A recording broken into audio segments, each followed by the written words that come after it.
Research Center. We got early access to GPT-4, it says.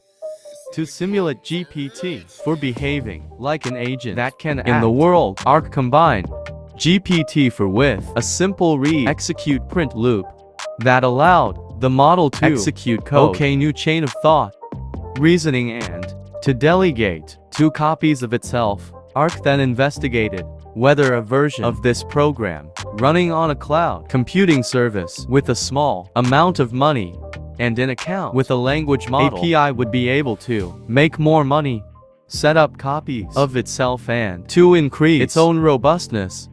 They were kind of testing if it would lead to the singularity. I know that sounds dramatic, but they wanted to see if the model could improve itself with access to coding, the internet, and money. Now, is it me, or does that sound kind of risky?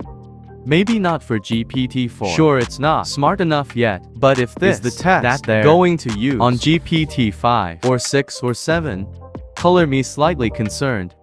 At this point, I find it very interesting to note that the red team seemed to have concerns about releasing GPT-4 like this, and OpenAI had to declare that participation in this red teaming process is not an endorsement of the deployment plans of OpenAI or OpenAI's policies. In other words, a lot of these people probably agreed to test GPT-4, but didn't agree with OpenAI's approach to releasing models. Very interesting that they had that caveat before I wrap up some last interesting points on the topic of safety. I find it hilarious that on their promotional website, when you click on safety, you get this A4O for message. The page you were looking for doesn't exist. You may have mistyped the address. The irony of that, for some people, will be absolutely overwhelming. The safety page just doesn't exist, but other people that will be darkly funny.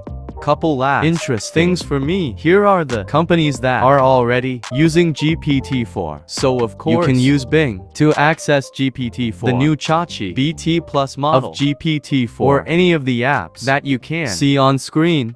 For example, Morgan Stanley is using it, the Khan Academy is using it for tutoring, and even the government of Iceland. Other such companies are listed here. I'm going to leave you with a very ironic image that OpenAI used to demonstrate GPT-4's abilities. It's a joke about blindly just stacking on more and more layers to improve neural networks. GPT-4, using the insane number of new layers, is able to read, understand the joke, and explain why it's funny. If that is an inception, I don't know what is anyway. Let me know what you think. Of course, I will be covering GPT-4 relentlessly over the coming days and weeks. Have a wonderful day. Thank you for watching. Like and subscribe for more videos like this.